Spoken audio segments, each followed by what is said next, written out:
दोस्तों खेसारी लाल यादव फिर से करने वाले हैं धमाल। खेसारी लाल यादव और शिल्पी राज का एक सॉन्ग आ रहा है जाड़ा स्पेशल, और इस गाने के बारे में मैं आपसे बताने वाला हूँ, अपडेट शेयर करने वाला हूँ। दोस्तों मैं आपसे रिक्वेस्ट करना चाहता हूँ, अगर वीडियो पहली बार देख रहे हैं, चैनल को सब्सक्राइब नहीं किया तो सब्सक्राइब कर लीजिए। मैं खेसारी लाल से जुड़ी खबरें सबसे पहले लाता रहता हूँ।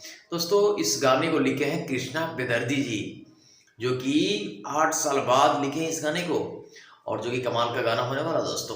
दोस्तों इस गाने का म्यूजिक दिए हैं आर्या शर्मा जी, जिस गाने का नाम है जाड़ा लगाता। ये जाड़ा स्पेशल सॉन्ग है दोस्तों। मुझे लगता है कि बहुत ही धमाल, बहुत ही कमाल होने वाला है सॉन्ग। दोस्तों इसको रिलीज किया जाएगा कल रिलीज किया जाएगा इसको Bulu beat Bhojpuri presents YouTube channel पर।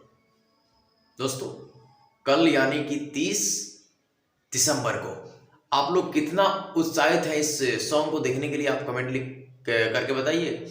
और दोस्तों खबर अच्छा लगा हो तो मेरे चैनल को लाइक कर लीजिए, इस खबर को लाइक कर लीजिए और इसे शेयर करके आप अपने दोस्तों तक पहुंचा सकते हैं इस खबर को। धन्यवाद और भगवान करे कि आप हमेशा खुश रहें।